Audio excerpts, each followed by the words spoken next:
de volta com o Educador em Entrevista. Converso agora com a secretária municipal de saúde. Bruna, gratidão pela participação conosco. Boa tarde. Boa tarde, Luciano. Boa tarde a todos que acompanham a TV Educador. É um prazer estar aqui com vocês hoje. Bruna ficou um período afastada da secretaria, né, mas dando um apoio lá em Ribeirão, na transição.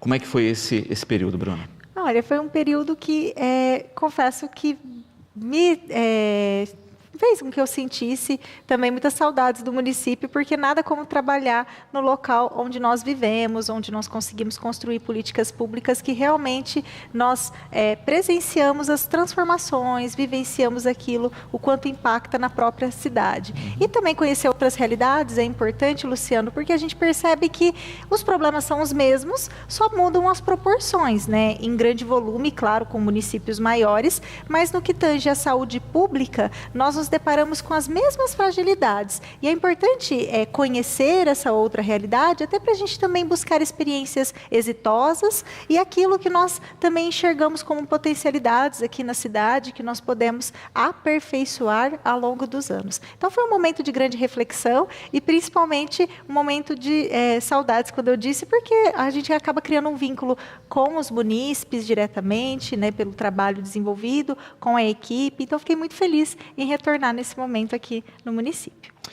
E dá para compreender também a questão da própria evolução das políticas públicas, né? A gente muitas vezes fala disso aqui, mas de talvez uma união maior dos municípios, etc., para manifestações, inclusive junto, né, ao governo federal e estadual, aos deputados, no sentido de mudanças, né, em políticas.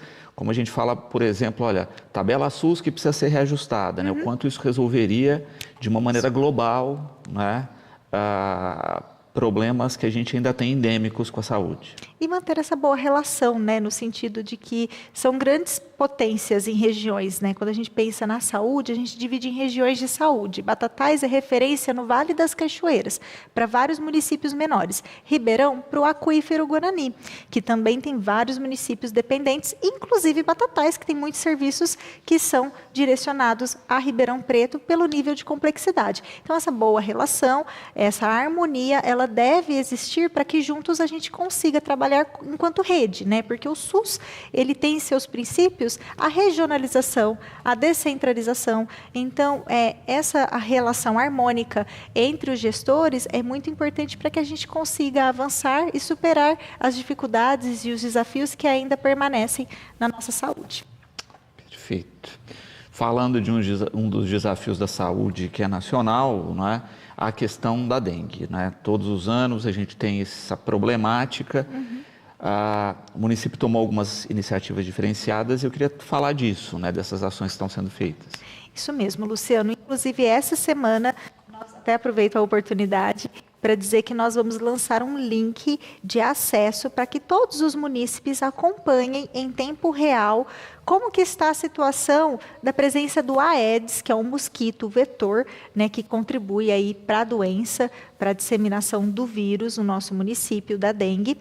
E nós instalamos armadilhas por toda a cidade, em pontos estratégicos. Foram mais de 252 armadilhas que foram instaladas para um mapeamento. E o município ele vai poder acompanhar aonde está o mosquito aqui na cidade, para que ele veja por bairro aqueles locais que são mais críticos e que, portanto, nós precisamos da ajuda de vocês nas ações diárias para o combate ao mosquito, aos criadouros. É um período de chuva. Nós sabemos que com o verão as arboviroses, elas são motivo de preocupação, com uma agenda única de todos, né, os municípios. A dengue em específico, ela tem aumentado a cada dia o número de casos.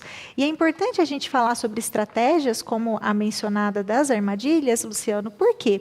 Eu vou te colocar a título de exemplo, tá? Só na semana passada, por meio das armadilhas, nós conseguimos capturar 56 fêmeas do Aedes, né, do vetor, e isso impediu, em média, a contaminação de cerca de 300 pessoas, porque cada mosquitinho, cada fêmea do Aedes, ela é capaz de picar pelo menos 5 indivíduos.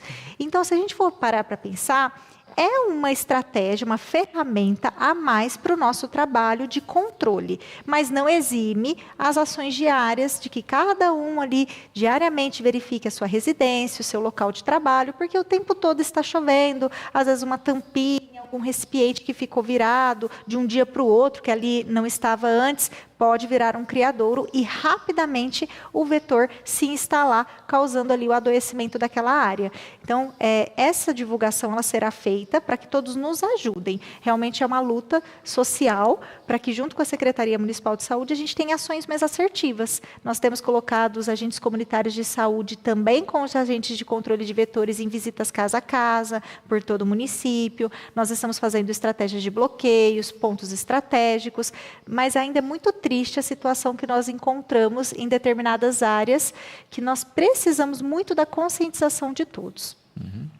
E é interessante, né, entender que a gente fala de dengue, né, mas o mosquito ele é vetor aí de zika, de chikungunya, e cada vez mais surge coisas novas, né, dengue tipo 1, tipo 2, né, então a gente tem que ficar de olho justamente nisso, não é? Porque são doenças que a gente enfrenta com um vetor que está aqui por hábitos que há décadas, né, hábitos errados a gente mantém de não tomar conta aí do nosso pedacinho. Comportamentos, né? Nós associamos a comportamentos. Por quê? Porque todo ano é a mesma coisa. Chega o verão, chegam as chuvas, o calor, e nós sofremos com as arboviroses. E muito bem colocado, Luciano, nós temos vários sorotipos, e aqui no município nós estamos inclusive analisando a presença do sorotipo 3. Ainda não identificamos esse ano de 2025, tá? Porém, semanalmente nós enviamos amostras ao Adolfo Lutz. Nós temos uma unidade que nós chamamos de unidade sentinela, que é a unidade de pronto atendimento, que faz a avaliação de casos suspeitos ou até confirmados já pelo teste rápido que nós dispomos na unidade, para que nós enviemos para São Paulo para monitoramento de qual sorotipo circulante. E por que isso é importante? Por causa dos manejos, né? Manejos clínicos. Nós sabemos que mudando o perfil, mudando o sorotipo, aquele que já tinha sido infectado, por exemplo, com o sorotipo 1, ele pode estar suscetível a se reinfectar, então, com o sorotipo 3, que ele ainda não tem uma imunidade adquirida pela infecção anterior. E isso é muito delicado, porque a cada vez que ele apresenta a dengue, ele pode ter sintomas, sinais mais graves da doença e estar frágil, né, a complicações. Então, nós fizemos uma reorganização da rede. Então, essa semana, de imediato, já nas ações com a Secretaria de Saúde, com o meu retorno, eu já fiz uma reunião, inclusive, com o hospital, a Santa Casa de Batatais, em que nós já reservamos leitos clínicos e nós também temos o fluxo para UTI, para casos graves, com um protocolo específico em toda a rede, em especial na unidade de pronto atendimento, que geralmente é onde os casos mais graves procuram por auxílio e assistência, em que nós vamos ter, então, a internação dos pacientes por classificação. Então, nós temos a classificação do grupo A, grupo B, grupo C e grupo D. Grupo A é aquele paciente que pode permanecer em domicílio em acompanhamento com reidratação oral, com perfil sem gravidade. Grupo B é aquele paciente que precisa de uma hidratação, inclusive venosa, de um monitoramento melhor com exames laboratoriais. Grupo C e grupo D é a internação. Esse grupo precisa ficar pelo menos 48 horas em vigia clínica, em regime de internação, para que a gente tenha segurança no manejo clínico. Então, nós alinhamos esses protocolos, conversamos entre equipes, reestruturamos a rede para poder oferecer segurança e o melhor atendimento para todos nesse período. Perfeito. Andresa aqui, né, perguntando a respeito de vacinação contra a dengue, não é? Está sendo feita, quem é o público, não é? Como se vacinar. Obrigada, Andresa, pela sua participação. Inclusive, visitei o Butantan recentemente, buscando a liberação também. O Butantan tem desenvolvido vacinação para dengue, só que ela ainda não está disponível para o município de Batatais. O Ministério da Saúde fez algumas compras, algumas aquisições, inclusive importando, né, vacinas, tecnologias, exatamente para cá, né, até que o país fosse autossuficiente nessa produção, mas eles elencaram alguns locais chaves, inclusive para recebimento. Batatais ainda não foi. Há projeções que nós recebamos ainda este ano, tá? Para que a gente possa oferecer na rede SUS para todos. Claro, pensando nos protocolos, crianças, e aí a gente vai divulgar certinho para vocês. Não foi divulgado porque, infelizmente, nós não recebemos ainda, embora estejamos aí pleiteando há um tempinho por esses imunizantes. Perfeito. E é importante isso, né? Chegando que os grupos-chave aí determinados se vacinem, porque a gente também teve uma questão no país, né? Teve essa distribuição e teve locais que não chegaram na meta porque as pessoas não procuraram a vacinação. Verdade, Luciano. Eu também acompanhei algumas reportagens, teve alguns locais que tem o imunizante sobrando, inclusive, mas não houve a adesão da população. Acho que são várias estratégias. Aqui em Batatais nós geralmente conseguimos ter uma boa comunicação com a população que é consciente, tem uma adesão muito grande às campanhas de vacinação. Então, quando nós tivermos a oportunidade de oferecer essa vacina no braço de todos, nós de imediato faremos as comunicações e vamos fazer com que isso chegue mais rápido a vocês. Perfeito. E entender também, né, olha, que a vacina é contra a dengue, mas como a gente falou aí, o Aedes é vetor de diversas enfermidades. Então, muitas vezes a pessoa se vacina, relaxa, não toma os cuidados necessários e acaba sendo vítima de outra enfermidade. Até porque tem vários sorotipos, como eu expliquei. Independente, para que a gente tenha uma segurança, uma cobertura vacinal, ainda serão anos de muito trabalho dentro do Programa Nacional de Imunização para que a gente consiga, de fato, ter esse controle imunológico da doença. Assim como aconteceu com a Covid-19, né, que vocês devem ter percebido. Nós fizemos campanhas de esquema primário, reforços, ainda continuamos com o reforço, o vírus está circulante, né, ele ainda circula, ainda temos análise de variantes. Então, é uma situação que nós não vamos mudar quanto aos aspectos comportamentais de cuidados com criadouros nesse período. Por quê? Nós ainda temos uma população muito frágil, de crianças e idosos. Aqui em Batatais, em especial, temos muitos idosos. Então, a nossa preocupação é alertar a todos para que acompanhem essas divulgações da Secretaria Municipal de Saúde. Como eu disse, essa semana a gente ainda vai lançar o link para vocês, estamos preparando com muito carinho, para que vocês olhem ali o bairro de vocês e falem, olha aqui, só essa semana quantas fêmeas foram capturadas nas armadilhas. Isso é um sinal de que a doença pode estar circulando e que a gente está mais vulnerável a ela. Será que não é um criador em alguma determinada área que não tinha sido identificada antes? Enfim, vamos trabalhar juntos. Febre amarela, né? Não tem casos, mas tem toda uma atenção a respeito, não é? Porque, de fato, aí a gente tem um indício de possível contaminação. Exatamente. No estado de São Paulo, nós estamos em um período de alerta. Tá? No município de Batatais, não tivemos nenhuma situação relacionada à doença ainda, mas quando eu falo alerta, é porque a nível regional, infelizmente, já detectamos alguns casos, acredito que todos tenham acompanhado, inclusive algumas divulgações no município de Ribeirão Preto, parece que houveram a identificação de 22 macacos infectados, lembrando que não é motivo para que a gente, de alguma maneira, associe a doença ao animal. O animal é tão vítima quanto nós, né? Então, não é necessário fazer qualquer abordagem ao animal. Ao contrário, a nossa parte que deve ser feita é a proteção vacinal contra a doença. Tá? Nesse período, aqui o município de Batatais não foi elencado ainda pela Secretaria de Estado como um município de risco. Eles fizeram um bloqueio ali na área do município de Ribeirão Preto, com aqueles municípios que fazem margem, de fato, a Ribeirão Preto.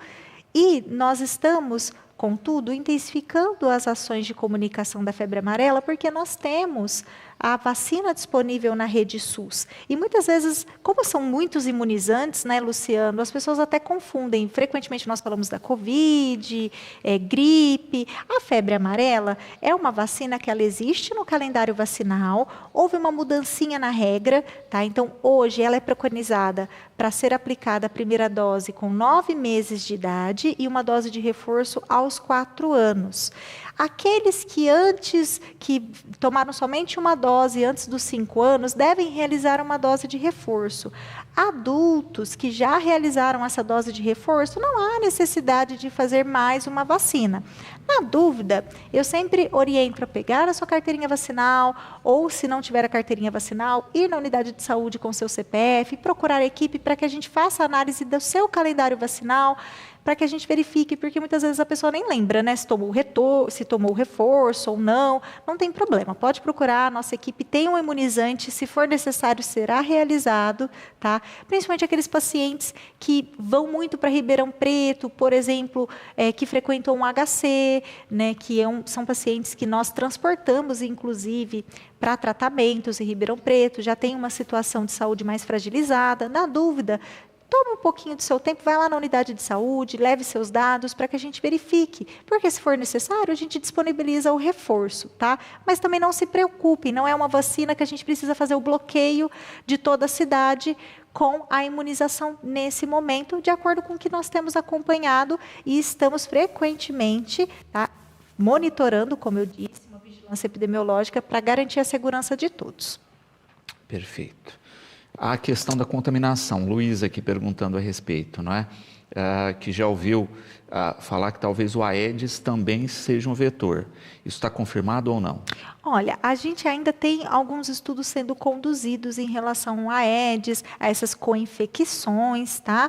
Mas nós não temos nada ainda comprovado. Porém, eu gostaria de até abordar, né, a sua colocação, Luísa, para lembrar que são arboviroses. Dengue, chikungunya, zika, agora a febre amarela, é típica, tá, do período do verão aqui no nosso país. Então, de qualquer maneira, é importante ficar em alerta, porque seja uma doença ou outra, nós temos uma situação epidemiológica que precisa ser controlada. A dengue de maneira mais intensificada, né, porque de fato nós já temos vários municípios da região em epidemia instalada, mas a febre amarela, embora nós não tenhamos casos, a cobertura vacinal, ela deve ser feita. Aqui no município, nós temos disponibilizado na rede, e eu estou aproveitando essa comunicação, porque, como eu disse, às vezes as pessoas têm muitas dúvidas por causa dessa mudança no calendário em relação às crianças, né? Da primeira dose aos 9 meses, o reforço aos 4, e essa dose do adulto, se é necessário um adicional ou não.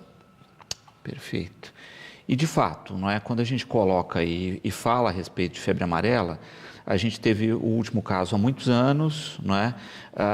E sempre tem que se ter essa atenção, e também atenção também nesse sentido, né? Olha, a partir do momento que a gente tem um contaminado, não é a mesma coisa da dengue, né? Você sabe que o entorno está em risco. Exato. E até lembrar a todos sobre as manifestações clínicas. Quando eu falei das arboviroses, dengue, é porque às vezes até se confunde algumas apresentações clínicas, né? Sinais e sintomas. O que pode acontecer numa febre amarela? A febre alta, né? Que é evidente.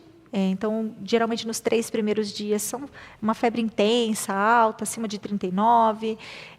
O indivíduo ele também pode ter um mal-estar, dor no corpo, dor de cabeça. É importante procurar o serviço de saúde para diagnóstico diferencial, uma avaliação. Passada a fase aguda, que são esses 3 primeiros dias, entra-se para a segunda fase, que aí evolui com uma dor abdominal, às vezes até sintomas gastrointestinais, que seria diarreia, vômitos, e aí que é um momento de preocupação da evolução da doença e que, portanto, precisa de um cuidado mais direcionado. Se tomar a vacina, a gente evita qualquer complicação e, inclusive, protege toda a nossa população de uma maneira coletiva, porque a gente mantendo a cobertura vacinal, nós conseguimos, mesmo que haja algum contato, proteger a nossa população dessa transmissão, para que não se torne novamente uma doença que infelizmente, atinge muitos pacientes, muitos casos, e que pode também apresentar seus riscos, inclusive de mortes. Nós tivemos, se eu não me engano, foi em 2018, Minas Gerais? Sim. Foi em 2018, né? Minas Gerais, nem faz tanto tempo, né? Sofreu muito com a situação da febre amarela, que já estava erradicada, e que, inclusive, foi notícia em todo o país, pela situação, pela dificuldade de enfrentamento. Então, hoje nós temos a oportunidade, no estado de São Paulo, de controlar antes que isso aconteça.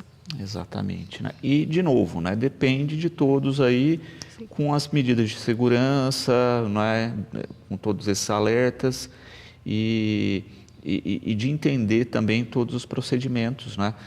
Eu acho que quando a gente alerta, fala de sintomas, de possibilidade, até a estrutura de saúde fica um pouquinho mais antenada Sim, com certeza. A respeito. Até para a gente poder sempre estar atualizando, como eu disse, são situações, às vezes são doenças que têm sintomas parecidos, mas quando a gente conscientiza toda a população de onde procurar ajuda e a nossa equipe permanece capacitada, a gente consegue prestar um atendimento de melhor qualidade, sem dúvidas. Uhum. Ana Júlia também perguntando a respeito de vacinação. Ana Júlia, relacionada à febre amarela ou de maneira geral? Então, vamos lá, Ana Júlia, lembrando, vacinação disponível no Sistema Único de Saúde em todas as unidades. Nós temos doses para oferecer para a nossa população, porém tem alguns critérios. Atualmente, Batatais, de acordo com a orientação que foi realizada pela Secretaria de Estado, nós realizamos febre amarela 9 meses de idade, que é a primeira dose, o reforço aos 4 anos, e para aqueles que já têm 5 anos e não entrou nesse esquema atual, pode fazer, então deve fazer um esquema, uma dose de reforço. Adultos que já tomaram uma dose de reforço, porque antigamente a gente fazia, não precisa tomar uma dose adicional. Na dúvida, pode procurar a unidade de saúde com seus documentos, que nós verificamos o que consta no seu registro para poder tomar essa decisão, se necessário, uma dose adicional, um reforço, o que for ali indicado. Lembrando que idosos, pacientes que frequentam Ribeirão Preto para tratamentos, principalmente aqueles que vão muito ao HC, que foi a área onde foram encontrados, né, inclusive situações relacionadas à infecção, podem fazer, então, procurar a unidade de saúde para verificar esse seu calendário. Para caso necessário uma dose de reforço, nós oferecemos para todos. Só deixando pontuado também, aproveitando a pergunta da Ana Júlia, da Covid, porque muitas pessoas até me procuram, falam assim, Bruna, como que está a situação da Covid? Faz tempo que eu me perdi, né, nessas doses de reforço, foram várias. De fato, nós ainda temos, tá, a vacinação da Covid com reforço, tem a vacina XBB, que é disponibilizada para público-alvo, crianças, idosos, imunossuprimidos. Nós também temos agora a vacina da Moderna, que está sendo disponibilizada aqui no município, que é de RNA mensageiro. Então, tem várias tecnologias. Procure a unidade de saúde, porque se você já realizou há mais de 6 meses uma dose de reforço e está entre esse público, você tem direito e deve se proteger, porque frequentemente ainda temos variantes circulando, a doença está circulando e ainda temos, né, claro, risco de apresentações que possam fugir aí da imunidade. É importante sempre manter esse reforço. Assim como fazemos para a influenza todo ano, é importante que a Covid, esse público mais vulnerável de crianças, idosos, imunossuprimidos, mantenham-se constante no reforço vacinal junto à nossa rede. Perfeito. E é importante falar disso, né? Porque a gente tem visto aí que a tendência da Covid é virar aí uma gripe, não é? Como a gripe espanhola, né? Que a influenza, né, se normalizou, etc. Mas, né, como a gente tem essa questão da mutação, etc., normalmente esses vírus abrandam, não quer dizer que a gente não possa ter uma problemática futura com ele de novo. Exatamente. Tanto que nós ainda carecemos, na verdade, de estudos epidemiológicos que nos deixem mais seguros em relação a essas normativas. Ainda mantemos, por exemplo, a última atualização do guia epidemiológico em relação ao isolamento de casos confirmados de 5 dias, ao menos, para que a gente consiga garantir que a transmissão da doença ela não fuja ao controle. Tá? Ainda carecemos de estudos, quando eu digo isso, no sentido de dar esse respaldo, porque de maneira consensual, sabemos que a tendência é que, de fato, vire uma gripe, inclusive com seus períodos sazonais, como o Luciano colocou. Porém, né, ainda que isso ocorra, precisamos estar atentos com as mutações. Infelizmente, o Brasil ainda está com uma cobertura de esquema primário de 85%, ainda não chegamos a 95% a nível nacional.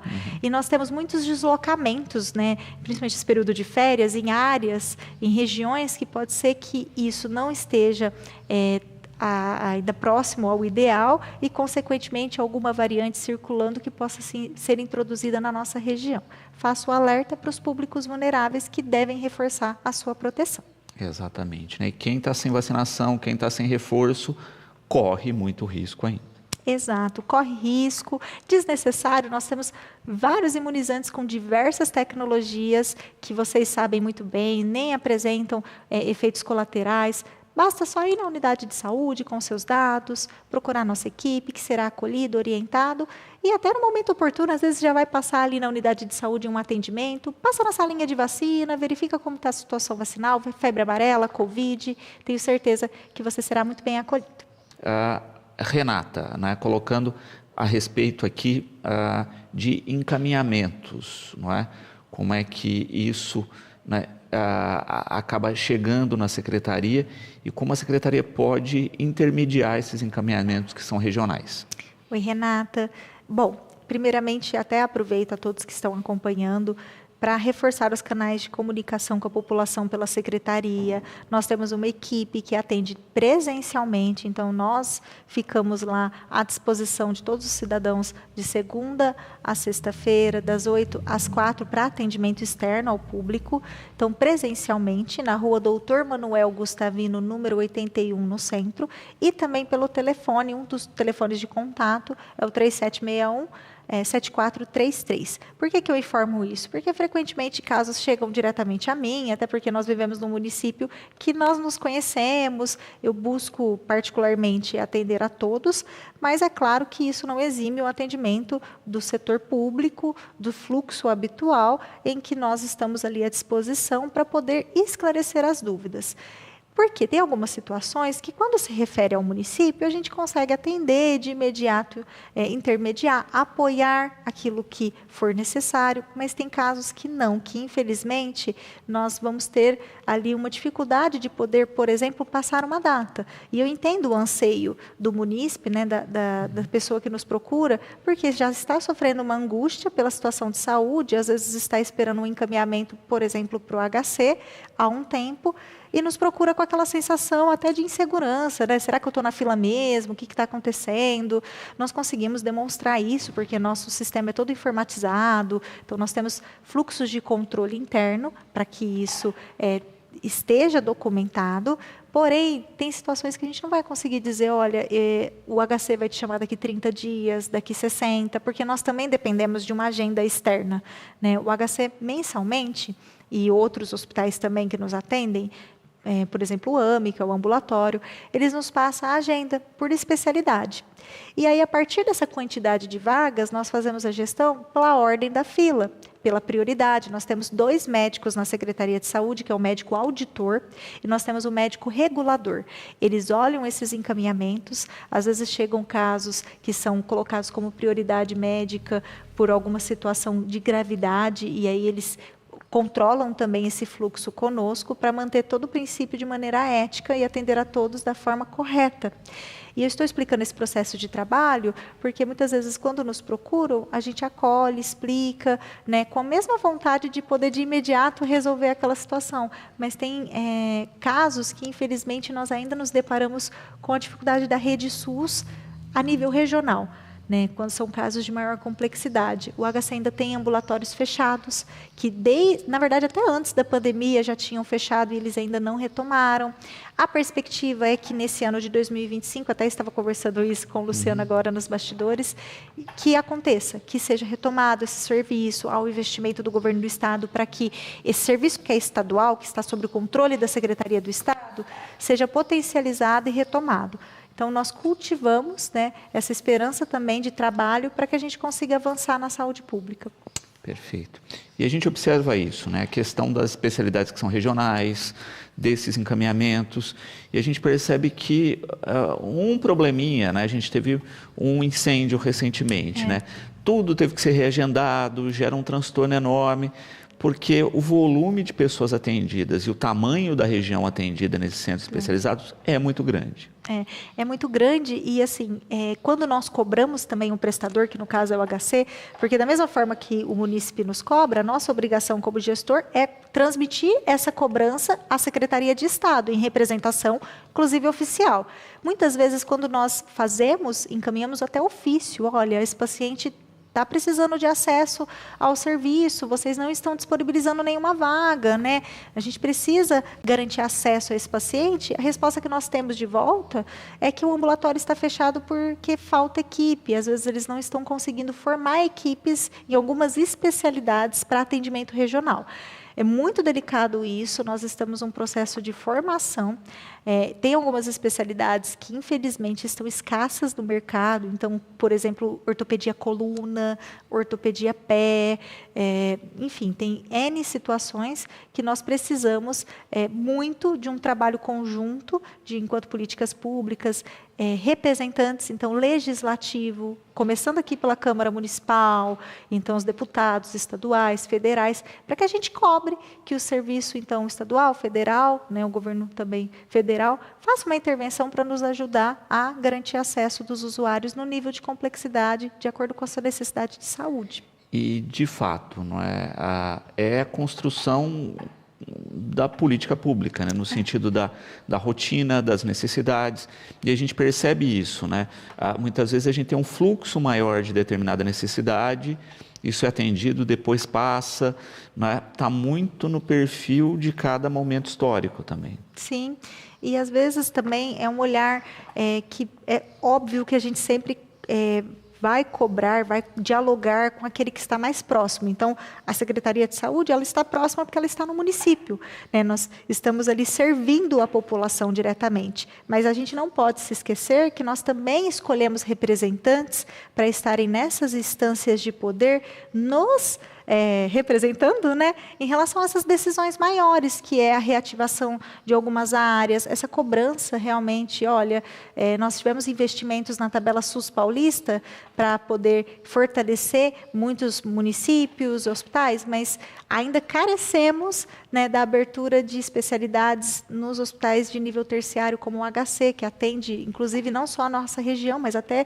regiões do país aqui são enviadas, né? Então, eu acho que é importante deixar isso claro, porque sozinhos nós não conseguimos avançar. Se a gente ficar olhando por uma perspectiva só, né, a gente não consegue resolver um problema tão complexo como é hoje o Sistema Único de Saúde. Perfeito. Lucas, parabenizando aí pelas informações.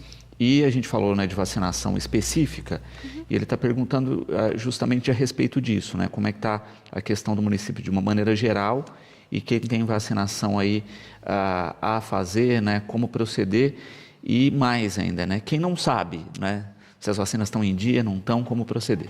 Oi, Lucas, obrigada, viu, pela sua participação. Até recentemente, nessa volta, uma das colocações que me fizeram foi para que a gente trabalhe melhor essas comunicações das vacinações nas nossas redes sociais, talvez com vídeos, né? Porque é muita novidade. Calendário vacinal, reforço vacinal, constantemente muda e realmente nós precisamos sempre estarmos em contato com vocês para alertar. Hoje, se você tem alguma dúvida ou está procurando um imunizante em específico, eu sempre oriento a procurar a unidade de saúde de referência, a mais próxima da sua casa, para que você obtenha essa informação.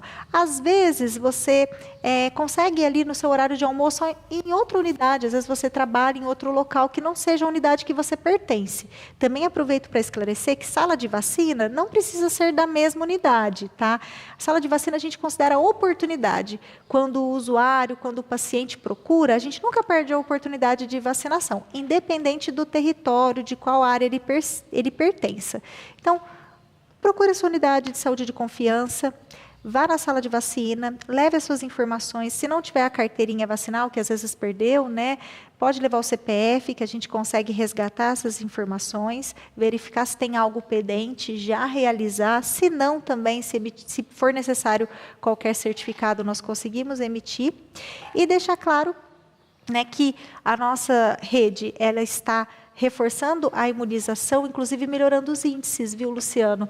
Nós tínhamos coberturas vacinais extremamente preocupantes na primeira infância, então ali até 5 anos de idade, nós tínhamos muitas vacinas que estavam com 30%, tá, de cobertura vacinal. Me preocupava muito, porque nós tivemos uma perda muito grande com a Covid-19, com a pandemia, com vários movimentos até anti-vacinas, negacionistas. Então, nós tivemos um impacto muito grande na confiança da população em relação à vacinação. E nós estamos conseguindo avançar. Hoje, nós temos vacinas que nós saímos de uma cobertura vacinal, vou citar, por exemplo, a BCG, de 30% para quase atingindo aí 80% em pouco tempo. É claro que ainda buscamos, almejamos chegar aos 95%, mas já é um avanço histórico que nós comemoramos e que nós agradecemos à população, como você, Lucas, e todos que estão assistindo, por compartilhar a boa informação, por buscar saber e também por nos ajudar a proteger a todos, porque a vacina não imuniza somente a pessoa, ela protege todo o coletivo. Ribeiro, não é? Pedindo para falar um pouquinho sobre o uso do SAMU e do uso correto, não é? Porque muitas vezes a pessoa chama o SAMU, sendo que não é o perfil dele para alguns atendimentos. Oi, Ribeiro, muito obrigada. Olha, em relação ao SAMU, de fato, nós precisamos ter essa conversa de uma maneira um pouco mais próxima, porque às vezes a gente também recebe pela Secretaria de Saúde muitas reclamações em relação ao SAMU e eu percebo que falta essa comunicação, talvez um entendimento maior de como funciona o serviço do SAMU. Aqui em Batatais nós temos uma base descentralizada do SAMU que é composta por uma viatura que a gente chama de unidade de suporte avançado, que ela é tripulada pelo motorista, pelo médico, pelo enfermeiro, para casos mais graves, e nós temos uma unidade de suporte básico, que é tripulada pelo motorista e técnico de enfermagem, lembrando que é uma equipe especializada, altamente treinada para o atendimento pré-hospitalar de rua. E essa equipe, ela fica à disposição para chamados de urgência. E quando eu falo urgência, são situações que realmente são graves, que requerem uma atenção especializada. Porque, fora isso, nós temos a ambulância também do tipo A, que é a branquinha, né? Também conhecida como branquinha, que é tripulada somente pelos nossos motoristas para remoções aos serviços de saúde, seja para uma consulta eletiva ou também para, então, direção à unidade de pronto atendimento para uma avaliação. Frequentemente, nós temos acionamentos e até algumas queixas que chegam sobre, olha, o SAMU demorou para chegar. E aí eu quero pontuar como oportunidade que o SAMU, ele é totalmente controlado por uma central que não fica em Batatais. Embora nós temos uma base descentralizada aqui no município, que realiza um excelente trabalho de suporte à nossa população, todos os chamados, quando a gente liga 192, não cai aqui na unidade de pronto atendimento, não cai para a nossa equipe diretamente. Passa por uma triagem médica lá em Ribeirão Preto, na central de SAMU, que faz toda a gestão, a operação, não só da base de Batatais, mas também de outros locais, como Sertãozinho, por exemplo, e Ribeirão Preto mesmo. Eu estou dizendo isso porque quando a gente liga, o chamado ele vai ser atendido por um outro médico da ponta, que vai analisar o local, qual o melhor recurso para ser enviado, então se vai ser aquela unidade básica só com técnico e motorista, ou se é um caso muito grave que precisa ser enviado, então a equipe com médico e enfermeiro. Então, precisa dessa triagem para qualificar o atendimento. Então, quando a gente liga para o 192, precisa passar as informações com muita tranquilidade, embora eu sei que são situações de urgência, que muitas vezes a gente fica nervoso, mas precisa ligar já sabendo, por exemplo, onde está acontecendo aquele fato, então qual o endereço. Então, na hora que você está ligando, já busca essa informação, qual o endereço, o que está acontecendo na cena. Quanto melhor as informações a gente passar, mais rápido esse atendimento será direcionado. A partir dessa triagem pelo médico, é tudo auditado. Nossa equipe recebe pelo celular, que a gente chama smartphone, que as ligações são gravadas, todo o fato para que, então, o recurso seja enviado à USA ou à unidade de suporte básico, e também tem o sistema online, né, que nós temos entre equipes, para que tudo isso seja registrado. Então, às vezes, a gente tem esse tempo entre a central enviar o chamado. Acontece, às vezes, por exemplo, da unidade de suporte avançado estar fazendo um atendimento, porque pode acontecer situações de urgência simultâneas. Às vezes, por exemplo, nossa ambulância está levando um paciente para Ribeirão Preto grave, de um outro acidente, e acontece uma outra situação. Então, por isso que esses chamados são direcionados. Já aconteceram casos de nós tripularmos ambulâncias adicionais enquanto as duas unidades do SAMU estavam empenhadas em socorros graves, né? A gente nunca deixa de atender a nossa população da melhor maneira possível, mas é importante explicar, porque senão parece que é uma insuficiência do nosso serviço em atender rapidamente a urgência. E, na verdade, existe um procedimento, um processo de tratamento trabalho, que não é só controlado pelo município, mas inclusive Ribeirão Preto, que essa ambulância do suporte avançado, por exemplo, Luciano, às vezes socorre, presta ajuda também no município de Brodowski, Altinópolis, Santo Antônio da Alegria, Cajuru, que nós também fazemos esse suporte com a UTI móvel. Então, compreender isso bem, né, para o atendimento. Isso se aplica também à estrutura de rotina da saúde, né, quando a gente pensa no próprio uso, não é? Quando a gente pensa da UBS, não é? E também pensando a UPA. Né? Muitas vezes a pessoa está com uma questão que seria de UBS, vai na UPA e vice-versa. Sim, muitas vezes acontece, né? É porque quando a gente sofre uma situação de saúde, é até cultural, nós queremos resolver de imediato, isso é fato, é que a perspectiva da atenção básica, na verdade, é atender o paciente quando ainda não há a instalação da doença, seria no sentido da promoção, da prevenção. Com os anos, isso foi se perdendo, né, socialmente. Hoje, as pessoas, elas estão adoecendo cada vez mais, então a gente procura o serviço de saúde já com uma emergencialidade muito grande. E aí a rede, ela funciona com todo um fluxo, né, para acolher a todos da melhor maneira possível. Desde aquele idoso que é hipertenso e que tem as suas rotinas programadinhas com o médico da saúde da família que acompanha para verificar se essa medicação está respondendo bem, até aquele paciente que tem uma situação aguda, né, que aconteceu agora, começou a apresentar sintomas e já recorre e que precisa ser atendido mais rapidamente numa agenda preservada na atenção básica. A gente tenta fazer toda essa gestão da melhor maneira possível, mas a gente precisa entender o volume que nós atendemos, né? Hoje, o município de Batatais, Luciano, nós temos, somente na unidade de pronto atendimento, 10.000 atendimentos ao mês. É um volume muito grande. Nas unidades básicas de saúde, nós temos unidades básicas no município que passam mais de 150 pacientes ao dia. Então, para que tudo ocorra da melhor maneira possível, a gente tem que ter alguns protocolos, alguns fluxos, senão a gente perde, né, a forma de trabalhar igual para todos. Então, por isso que a gente tem algumas organizações que precisam ser preservadas. Quando o Ribeiro colocou sobre o acionamento do SAMU, eu quero só reforçar a todos para conscientização em relação a alguns chamados, né? Porque realmente, como eu disse, nós temos vários tipos de suporte que são ofertados. Será que realmente é uma situação de um acidente que precisa ligar no 192 ou pode ligar no número 156, que seria somente para, então, direcionar, por exemplo, a unidade de pronto atendimento? Não é um paciente que sofreu um acidente, não é uma situação nenhuma emergencial, mas que precisa de uma avaliação médica, enfim. O quesito é transporte, tá? Não seria só o suporte. A gente precisa diferenciar transporte, então ambulância branca, ou eu preciso de um suporte já de imediato, assim que a equipe chegar. Porque não dá tempo de chegar na unidade para que o médico me avalie. Às vezes é uma situação mais grave, como um acidente, uma parada, enfim. É conscientização de todos para que a gente consiga atender a população da maneira melhor possível. E a mesma questão de UPA e UBS, né? Às vezes a pessoa está com uma dor, vai lá, tem um paliativo, né? Mas tem que agendar o UBS para exames mais aprofundados para ter um encaminhamento. Exato. Até é importante você colocar isso, Luciano, porque várias vezes eu já recebi questionamentos do tipo: nossa, mas o médico da UPA me atendeu, fez vários exames e ele fez um relatório para mim procurar o UBS para fazer um acompanhamento com o ortopedista. Vou citar como exemplo.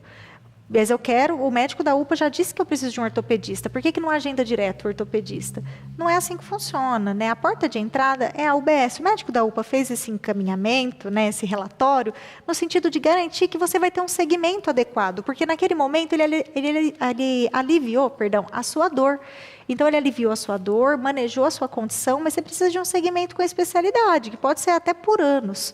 Como que você vai fazer isso? Não é do nada ir lá e marcar o ortopedista. A gente tem um protocolo, o ortopedista precisa ter um raio-x, ele precisa ter um exame laboratorial para saber qual a sua condição, o médico ele vai fazer esse acolhimento, para que a gente faça, então, o fluxo, dependendo da gravidade, com prioridade ou não, mas te atenda de maneira integral no funcionamento da rede, como a gente faz para todos. Senão a gente perde um pouco do controle em relação à própria agenda, né? Que a gente tem as agendas programadas com os médicos dentro de uma dinâmica de fluxo, até para poder atender todos os casos, como eu disse, com a maior brevidade possível. Perfeito. Além disso, né, quando a gente pensa no perfil de atendimento, de acompanhamento, etc., a Neuza coloca aqui também a questão de mudança de médicos, não é? A pessoa vai lá, está acostumada, de repente vai na sua unidade básica e é outro médico. Também não se tem um controle disso. Neuza, às vezes é por demanda do profissional. Às vezes o profissional ele pede para sair. Por quê?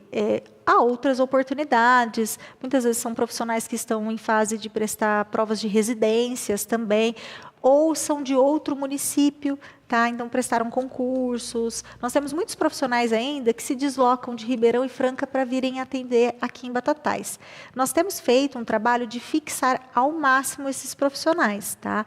Tanto que nós analisamos, e é importante o feedback de vocês. Às vezes as pessoas usam, Luciano, a ouvidoria para reclamação, e deve ser feita mesmo, só que a ouvidoria também é um canal de sugestão.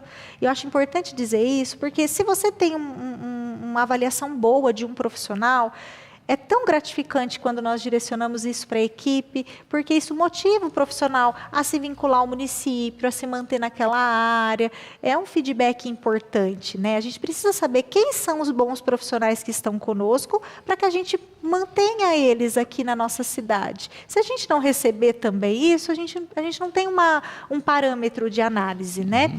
E às vezes acontece uma situação pontual, a gente recebe uma reclamação isolada, a gente faz sempre essa ponderação até para não ser injusto, né? Hoje nós temos poucas trocas ainda na rede básica de saúde, que nós estamos ao máximo mantendo.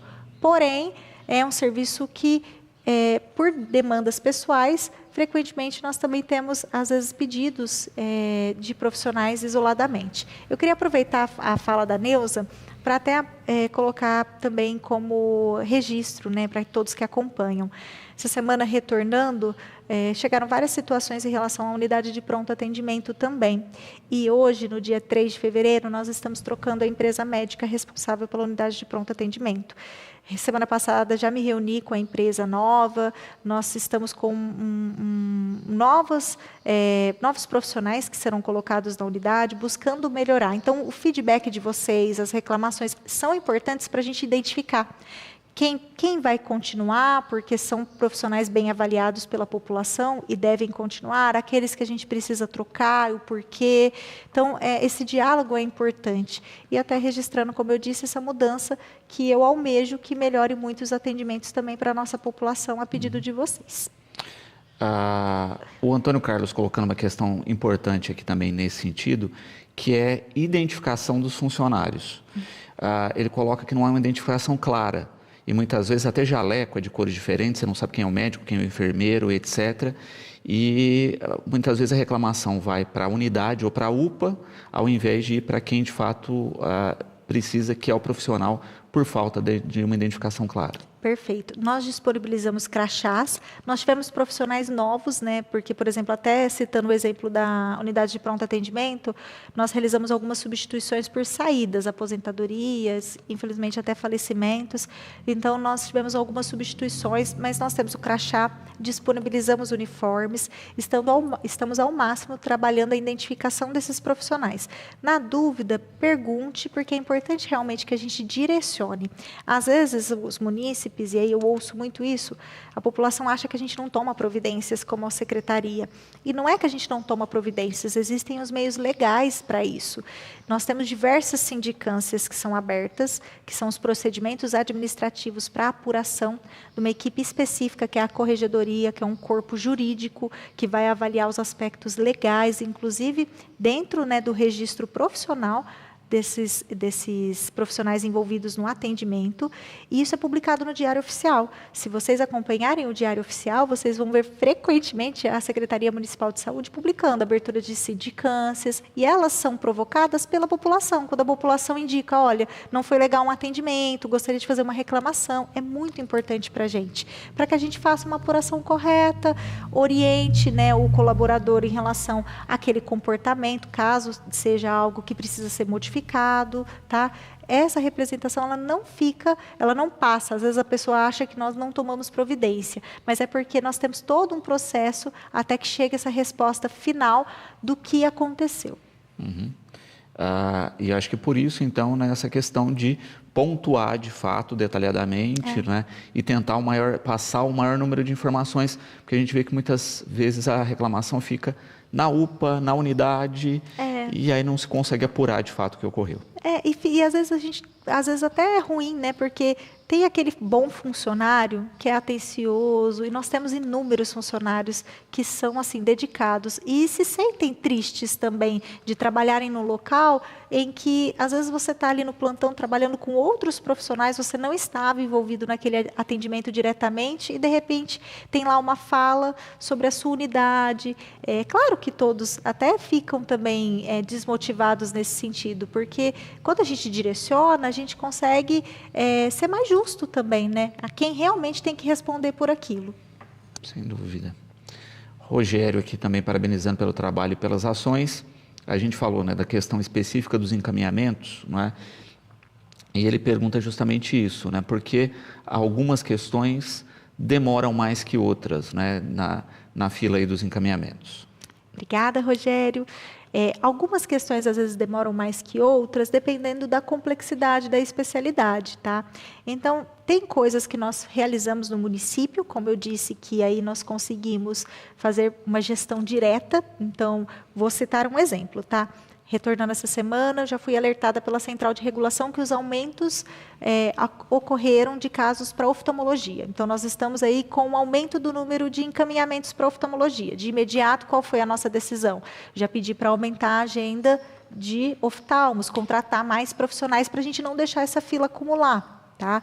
Mas isso a gente consegue fazer a nível local. Agora, quando precisa de uma cirurgia, de algum procedimento que não está ao nosso alcance, o nosso trabalho já fica mais limitado. Infelizmente, a gente tem que trabalhar a nível regional, porque não são serviços que nós respondemos diretamente, né? Então, por exemplo, eu não tenho como simplesmente virar e falar, olha, HC, abre uma vaga aqui porque eu preciso que você atenda esse meu paciente. Eu vou documentar, eu vou mandar para a Secretaria de Estado que eu tenho aquele paciente que ele está grave na fila, que não houve vaga, que eles precisam dar acesso a ele, mas eu não consigo simplesmente ligar e falar, olha, abre uma agenda que você vai atender o meu paciente.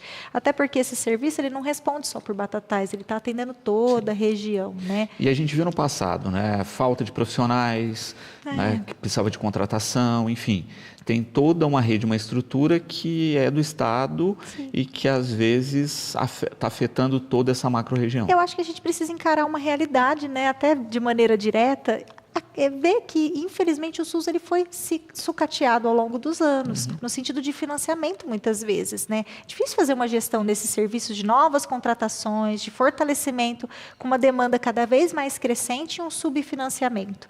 Nós tivemos, inclusive, congelamento das verbas da saúde, né? Lá em 2016, congelaram as verbas da saúde durante 20 anos, sem reajuste. Então, assim, nós aumentamos as nossas demandas, como eu disse, a nossa população, infelizmente, tem adoecido mais, nós enfrentamos a pandemia e agora que estamos aí lidando com as consequências de anos e anos com esses locais fechados, sem acesso, e os municípios estão se organizando na medida que podem. Eu acredito até que Batatais tem feito várias estratégias, até trazendo profissionais de fora, assumindo alguns serviços que não eram nossos, mas que nós criamos aqui em Batatais para não deixar essas pessoas desassistidas, mas nós temos a limitação. Às vezes tem procedimentos, vou citar ombro, tá? Nós estamos fazendo mutirão de ombro. Às vezes o ortopedista vai avaliar o paciente, ele vê que tem uma prótese que a gente não faz em Batatais. Então, assim, não é uma questão só de querer. Às vezes a gente se esbarra realmente na limitação do que a gente consegue. Né? Assim, fazendo uma analogia, tá? É igual quando a gente tem um filho. A gente não quer o melhor para o filho? É claro que eu, como secretária, toda a nossa equipe quer o melhor para a população. A gente quer oferecer tudo para a população. Só que às vezes a gente se esbarra, assim como a gente tem um filho, com as nossas limitações financeiras de oferecer aquilo. Às vezes, por exemplo, a gente não consegue avançar em alguns sentidos pelas nossas limitações que não estão no nosso controle. Não quer dizer que a gente não se importa, a gente se importa e muito, mas a gente precisa juntos trabalhar isso, essas fragilidades e entender os papéis e cobrar as representações, não só a nível local, mas também regional, para que as coisas ocorram. Bruna, gratidão pela participação, fica sempre o convite aqui para esse diálogo com a população e a gente espera realmente, né, cada vez mais estreitar esse laço de compreensão do funcionamento da estrutura de saúde. Obrigada, Luciano. Obrigada a todos que acompanharam, né? Queria me disponibilizar, então, com esse retorno, novamente, esses trabalhos, atendimentos diretos à população. Lembrando também que as nossas equipes estão à disposição, como eu disse, nos canais oficiais, pessoalmente, todos, eu tenho certeza que estão disponíveis para fazer o seu melhor para a população. Todos trabalham com muito amor e que a gente supere todos os desafios, né, juntos, para que a gente consiga aí avançar na saúde pública. Obrigada.